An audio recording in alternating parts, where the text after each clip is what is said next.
Muito bem, deixa eu fazer uma rápida retrospectiva aqui. Então, se a gente for retornar lá, nós vamos ver que Pedro, ele mesmo se identifica como o autor da carta. Pedro, apóstolo de Jesus Cristo, ele é o autor, é aquele discípulo de Jesus, né? Ele escreve para pessoas que estão sofrendo perseguição na época, é uma época de grande perseguição, é a época da perseguição de Nero, né? Então, uma época muito forte de perseguição ao cristianismo.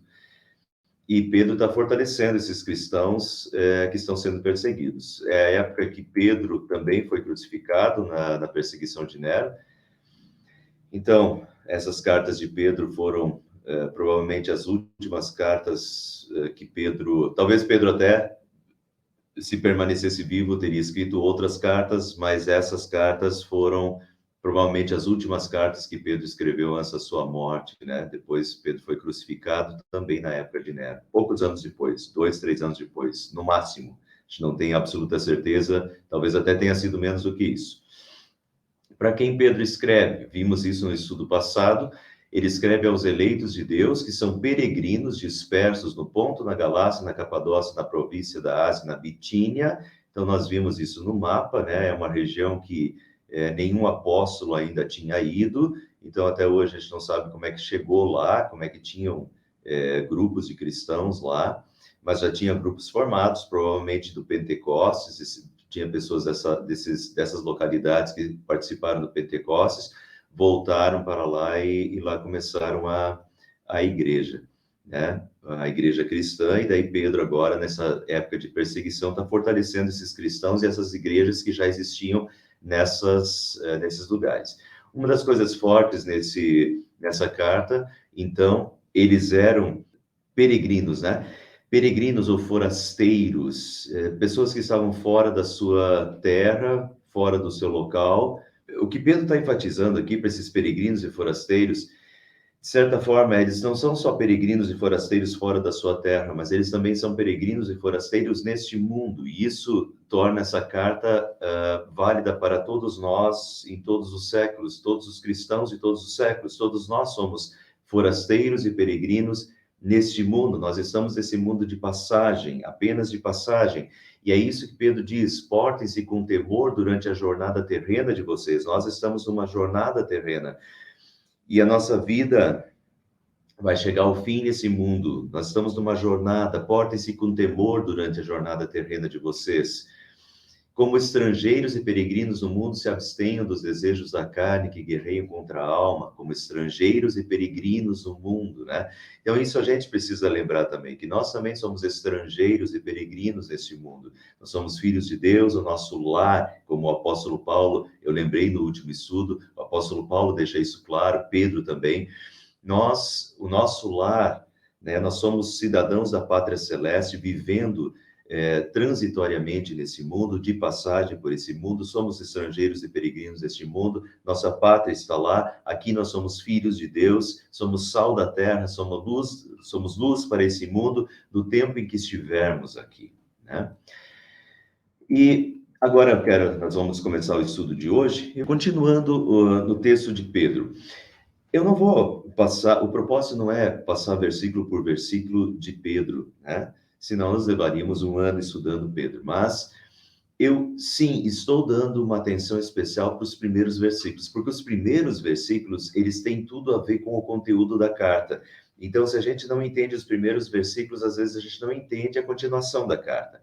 Depois a gente vai começar a pular e pegar as partes principais, talvez, de cada capítulo, ou 2 a 3 partes de cada capítulo, tá? A carta tem 5 capítulos, a primeira carta de Pedro. Mas esse início, eu estou dando uma atenção especial. E esse início é fabuloso, tá? O versículo 13 e versículo 4. 1 Pedro 3, 1, 3 a 4. Bendito Deus e Pai de nosso Senhor Jesus Cristo, que segundo a sua muita misericórdia nos regenerou para uma viva esperança, mediante a ressurreição de Jesus Cristo dentre os mortos, para uma herança incorruptível, imaculada, imarcessível, reservada nos céus para vós outros. Muito bem, o texto é bonito por si só, mas ele tem muito conteúdo. Quero dizer para vocês desde já que eu poderia ter usado tranquilamente uma versão mais simples desse texto, tá? Poderia ter usado, por exemplo, a nova tradução da linguagem de hoje, ela simplifica esse texto, ou outras traduções simplificam esse texto, mas eu mantive algumas palavras bem complicadas aí, mas eu acho que daqui a pouco vocês vão ver por que eu mantive elas. Se a gente entender, se nós entendermos as palavras, elas têm uma beleza especial nesse texto. Mas vamos começar pelo início do texto. Bendito Deus e Pai de nosso Senhor Jesus Cristo, que, segundo a sua muita misericórdia, e daí vem, nos regenerou para uma viva esperança. Nos regenerou para uma viva esperança. Bom, bonito. Mas, pessoal, isso daqui é simplesmente o contrário. Absolutamente o contrário do que o ser humano tem. Vamos lá, vamos entender. Deus nos regenerou. Regenerou quer dizer gerou de novo. Deus gerou de novo. Deus nos regenerou. Deus nos gerou de novo. E dessa vez nos gerou de novo para uma viva esperança, para uma esperança de vida. Então vamos pegar, se Deus nos regenerou, quer dizer, nos gerou de novo, o que era a nossa primeira geração? Nossa primeira geração é o que Jesus fala lá naquela conversa com Nicodemos, em que Nicodemos pede como é que pode alguém nascer de novo? Pode alguém voltar para o ventre da mãe para nascer de novo? E Jesus disse, o que é nascido da carne é carne, e o que é nascido do espírito é espírito. O que é nascido da carne é carne. E daí Jesus diz, importa-vos nascer de novo. O que é nascido da carne é carne, mas importa-vos nascer de novo. O que é nascido do espírito é espírito. É uma regeneração espiritual. É um novo nascimento espiritual. Qual é o primeiro nascimento? Então, a primeira geração é o que é nascido da carne é carne. Primeira geração é nós nascendo dos nossos pais pecadores, mortais, nós nascendo dos nossos pais, pecadores e mortais, o que nós somos?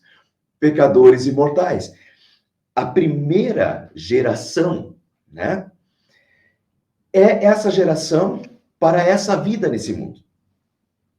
Que nós nascemos dos nossos pais. Agora vejam, por mais que a gente, quando uma criança nasça, a gente diz assim, nossa, tem toda a vida pela frente.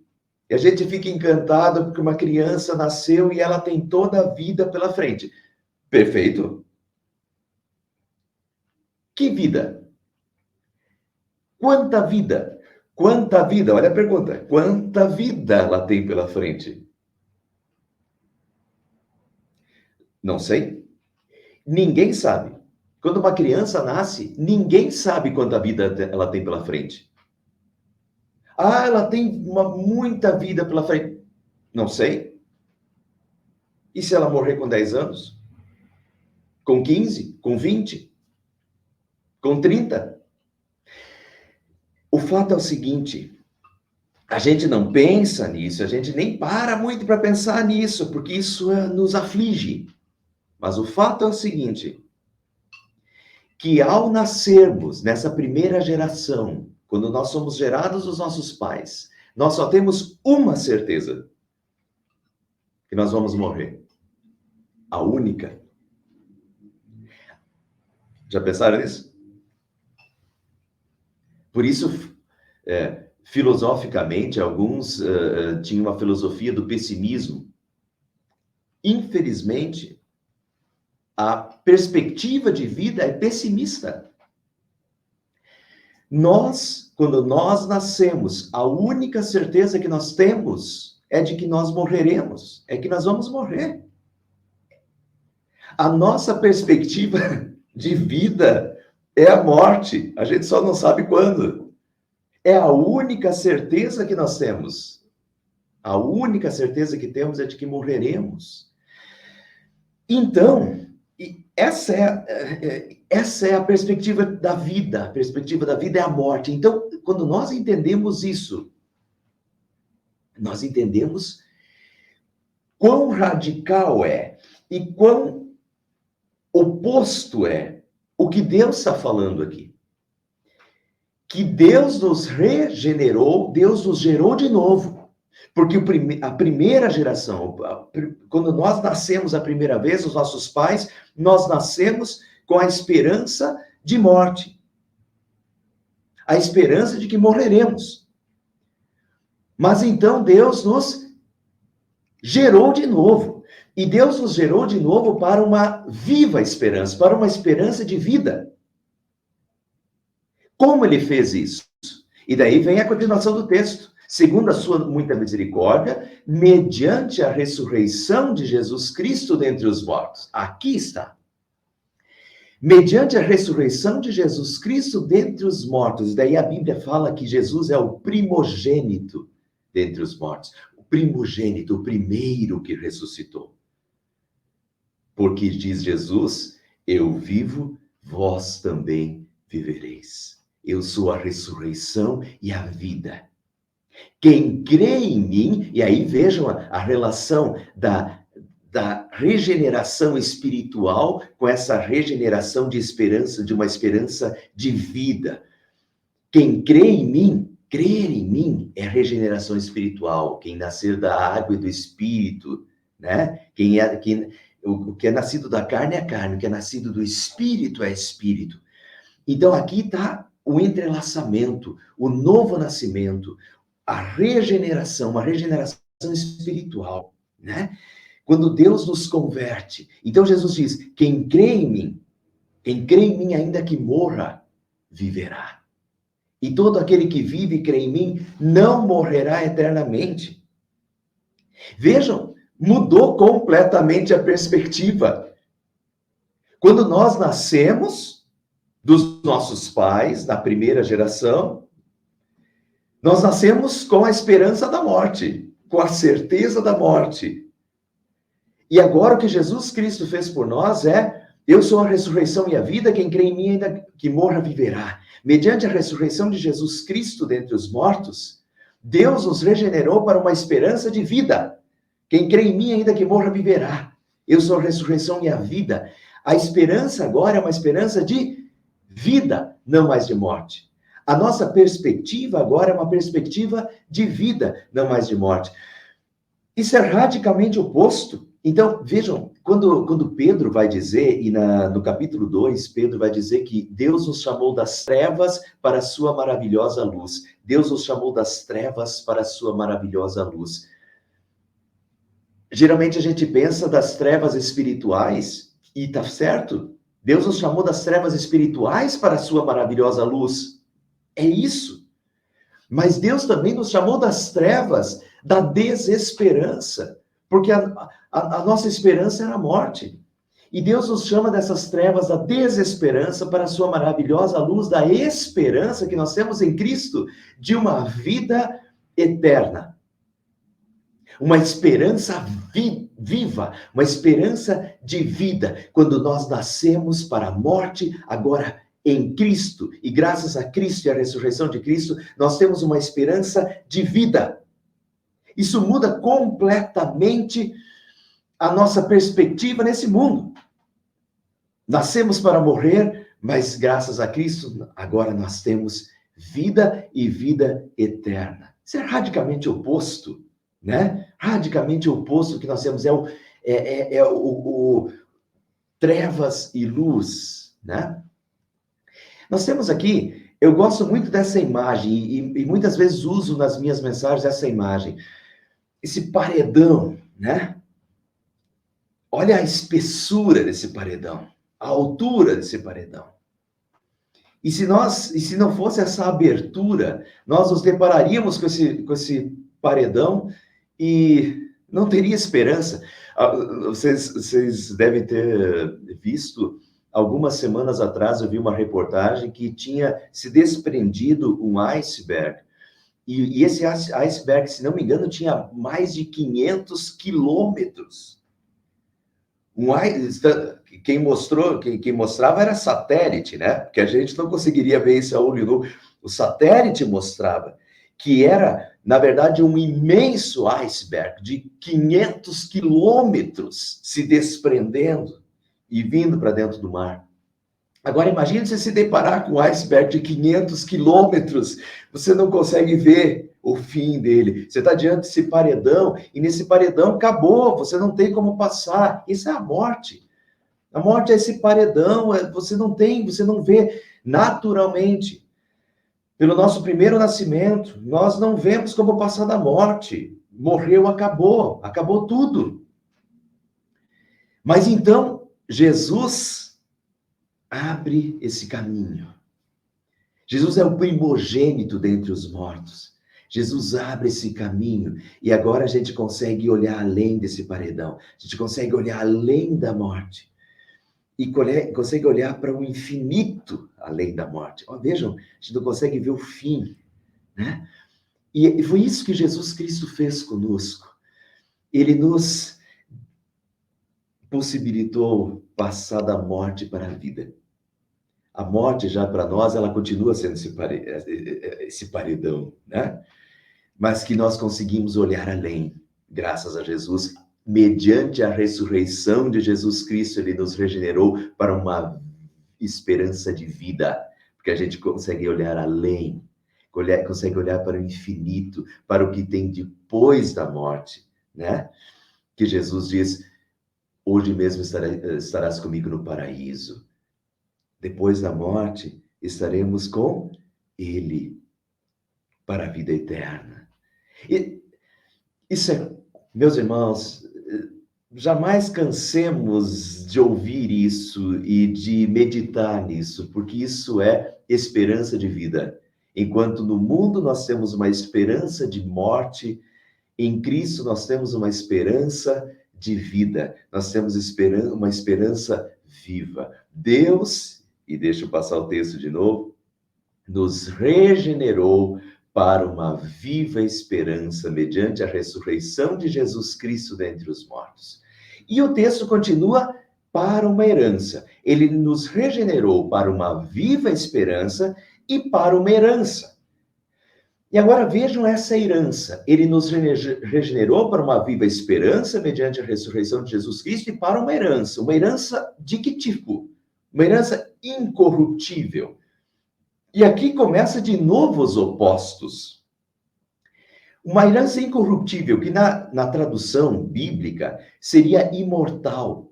Esse é o sentido da palavra. Imortal. Imperecível. Uma coisa que...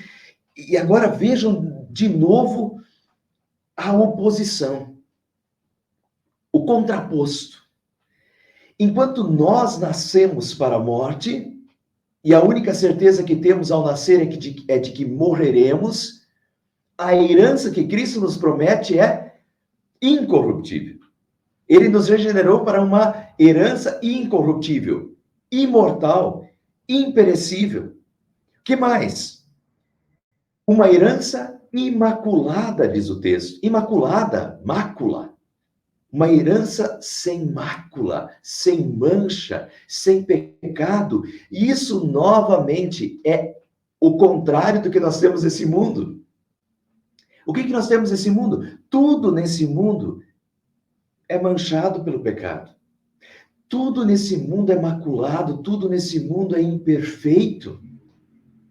Nós vivemos num mundo imperfeito, nós vivemos num mundo maculado pelo pecado, em que as nossas vidas não são perfeitas, em que as nossas vidas têm pecado, em que as nossas vidas têm manchas, em que os nossos relacionamentos, os nossos casamentos, as nossas famílias, os nossos relacionamentos, a cidade, a sociedade, nós vivemos num meio manchado e maculado pelo pecado, imperfeito, e jamais deixará de ser.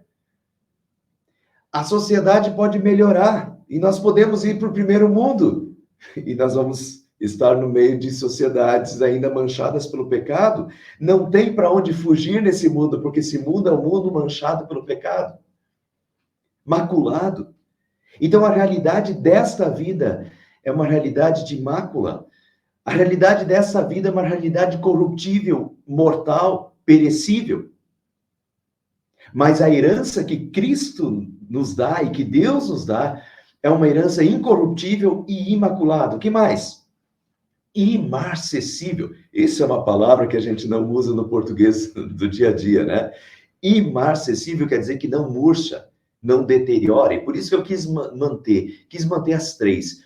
Os três: incorruptível, imaculada e imarcessível, né? As três palavras que começam com I aí.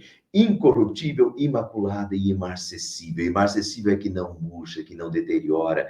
Tudo aqui nesse mundo murcha e deteriora. O real murcha e deteriora, né? Sofre a inflação, mas não só. A nossa vida, o Salmo compara a nossa vida com uma planta que nasce, cresce, murcha e seca. A nossa vida murcha. E tudo nesse mundo, a nossa casa vai se deteriorando. O nosso carro vai se deteriorando. A nossa vida vai se deteriorando.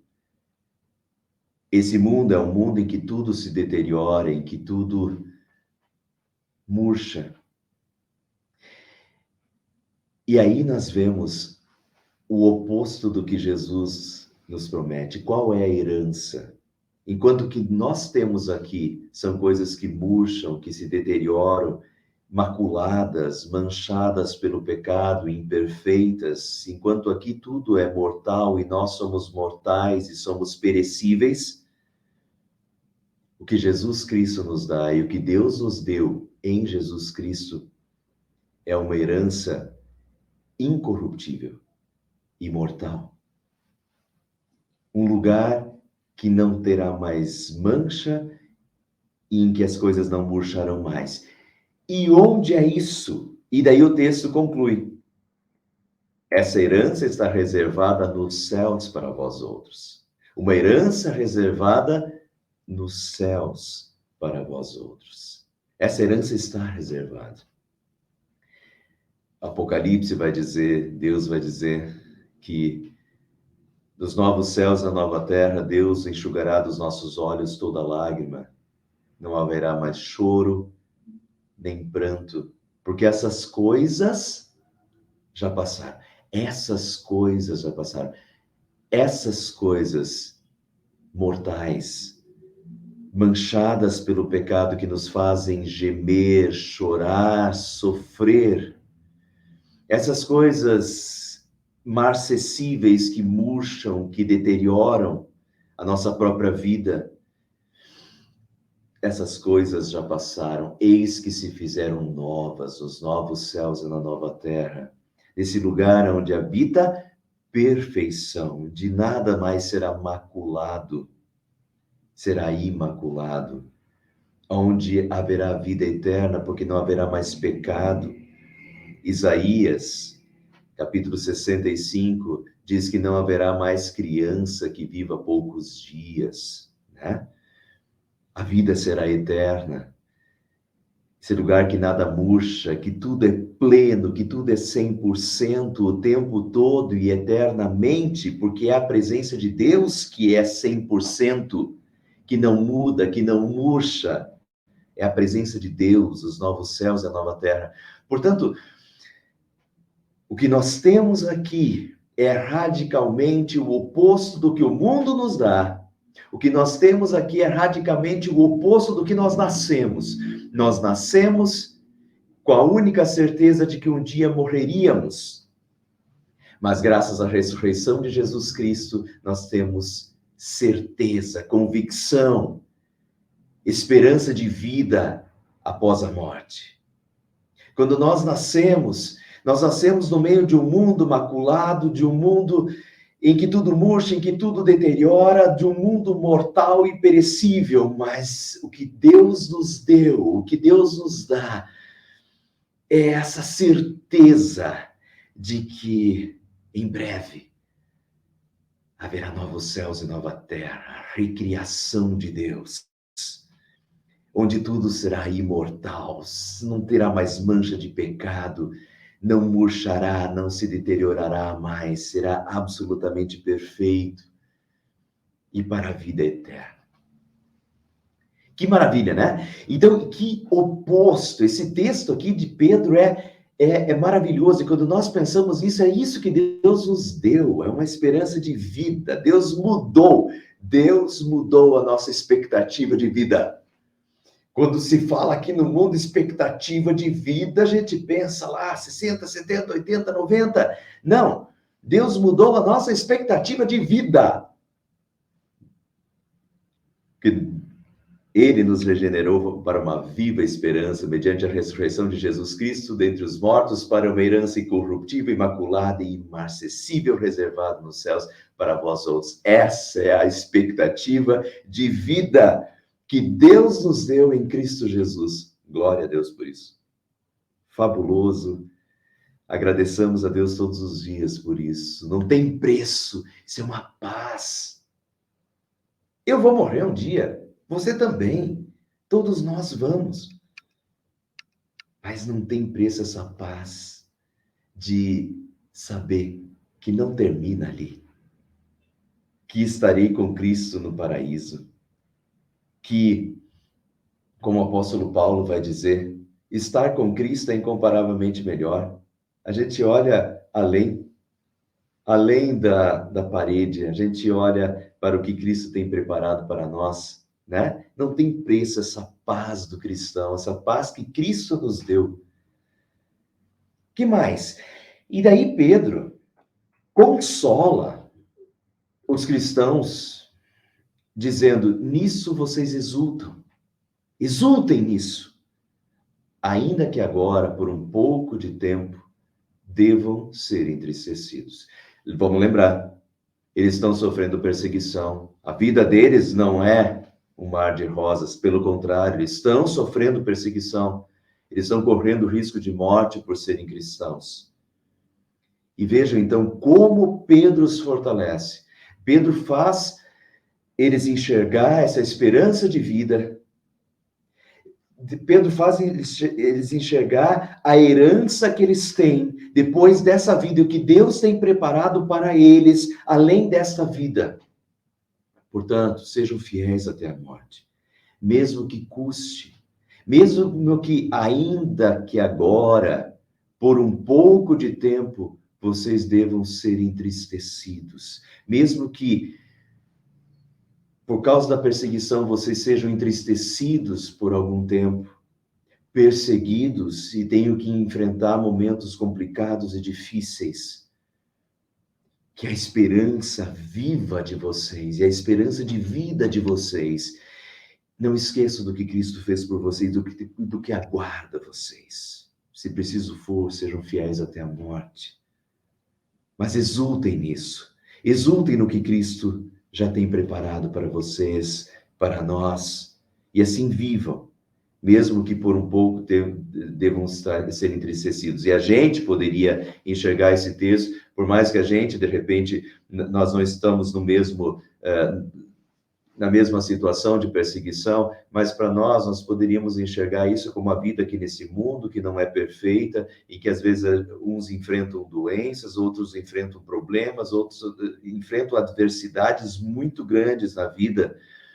E todo esse texto deveria nos consolar. Nisso vocês exultem, exultem na esperança que há em vocês, exultem na herança que é de vocês, exultem na regeneração que Deus nos proporcionou em Cristo Jesus, na sua ressurreição e na vida que nos espera, ainda que por um pouco de tempo nesse mundo, muita coisa possa acontecer e muita coisa possa nos entristecer. Mas exultem na esperança e fiquem firmes nessa esperança em Cristo Jesus e na herança que Deus nos deu em Cristo. Eu quero terminar porque esse texto de Pedro, essa linguagem de Pedro, essas palavras de Pedro, essas palavras para mim são um imã que me puxa para 1 Coríntios capítulo 15. Notem essa linguagem, essa viva esperança, mediante a ressurreição de Jesus Cristo, para uma herança incorruptível, imortal, sem mancha, imarcessível. Agora vejam como é a mesma linguagem que o apóstolo Paulo usa em 1 Coríntios 15, quando o apóstolo Paulo tem um capítulo inteiro de 55 versículos, um dos maiores capítulos da Bíblia, em que Paulo fala da ressurreição de uma forma sensacional, filosófica, prática. E essas palavras aqui, vejam como essas palavras de Pedro têm tudo a ver com as palavras de Paulo em Coríntios. Então aqui vejam, ele nos regenerou mediante a ressurreição de Jesus Cristo dentre os mortos para uma herança incorruptível, imortal. Agora veja o que Paulo fala em 1 Coríntios 15. A ressurreição de Cristo e a nova perspectiva de vida.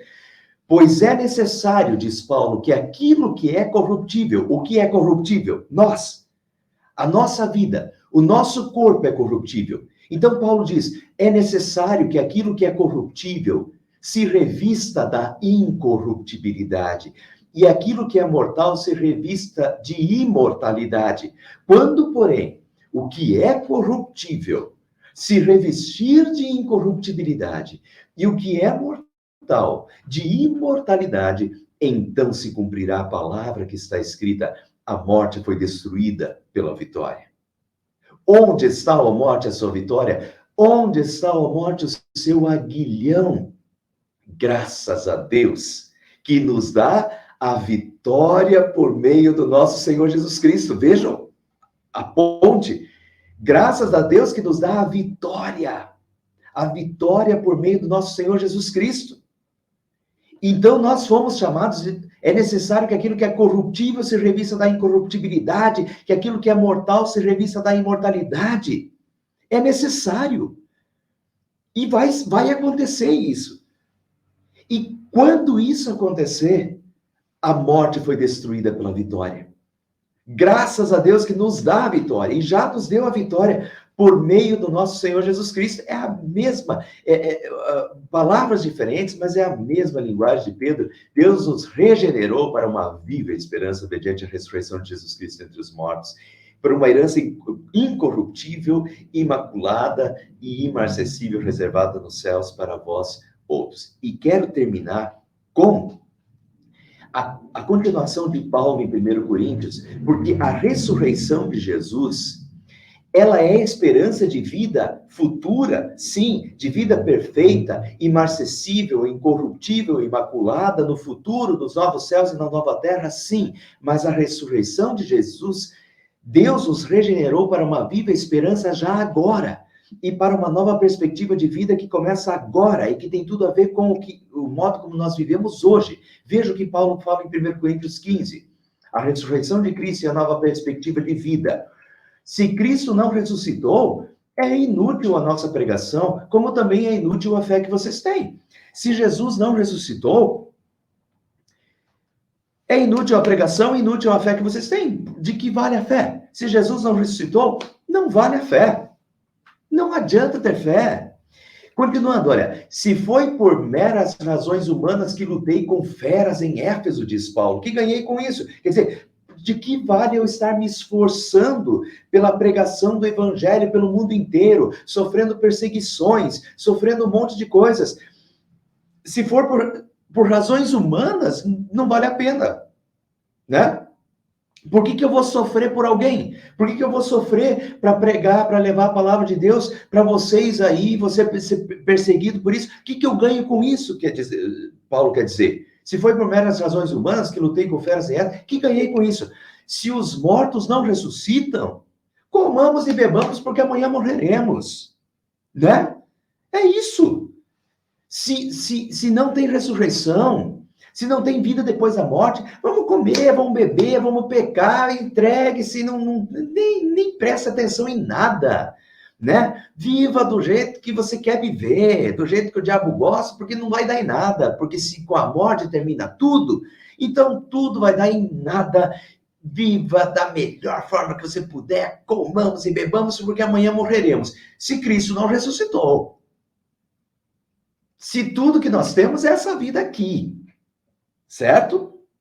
Agora, mas Cristo ressuscitou. E se Cristo ressuscitou, todas as palavras dele, se ele ressuscitou dos mortos, ele é Deus.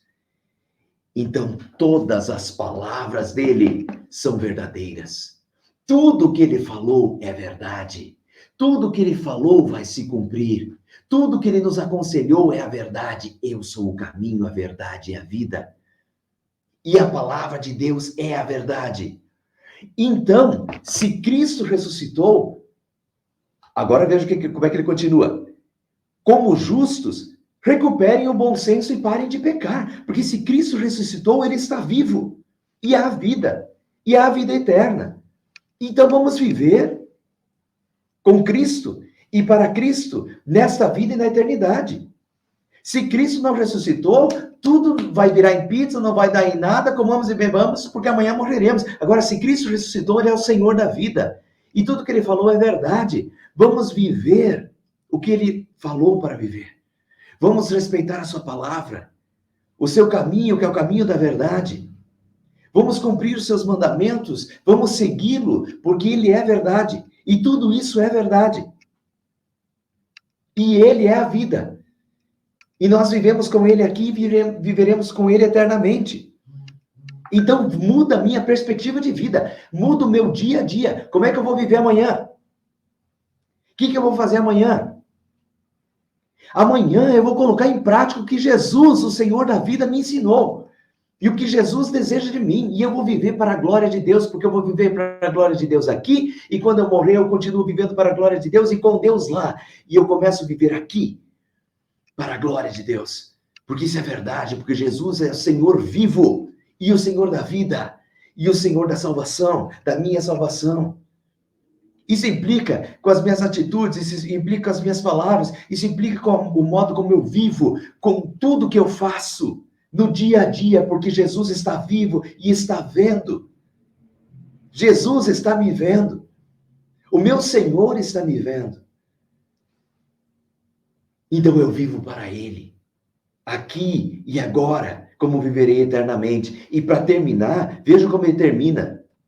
Portanto, meus amados irmãos, mantenham-se firmes e que nada os abale. Sejam sempre dedicados à obra do Senhor, pois vocês sabem que no Senhor o trabalho de vocês não será inútil. Não será inútil, porque Ele é o Senhor da vida e da vida eterna.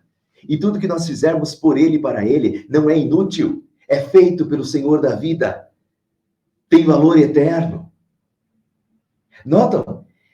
Então a ressurreição de Jesus é tanto esperança de vida eterna, de uma herança incorruptível, imaculada e imarcessível, sim, mas também a ressurreição de Jesus tem implicações na minha vida aqui e agora, no meu dia a dia, em tudo que eu falo, em tudo que eu faço, porque tudo que eu faço, tudo que eu falo, toda a minha vida é uma vida para honra e louvor de glória do meu Senhor e do meu Salvador, que me deu vida, que me regenerou, que me fez renascer e que no futuro me dará essa vida eterna. Portanto, meus amados irmãos, mantenham-se firmes e que nada os abale, sejam sempre dedicados à obra do Senhor, pois vocês sabem que no Senhor o trabalho de vocês não será inútil. Deus nos regenerou para uma viva esperança, para uma esperança de vida, graças à ressurreição de Jesus Cristo dentre os mortos. E isso vale para toda a nossa vida aqui e para a nossa vida eterna. Maravilhoso, né? Amém.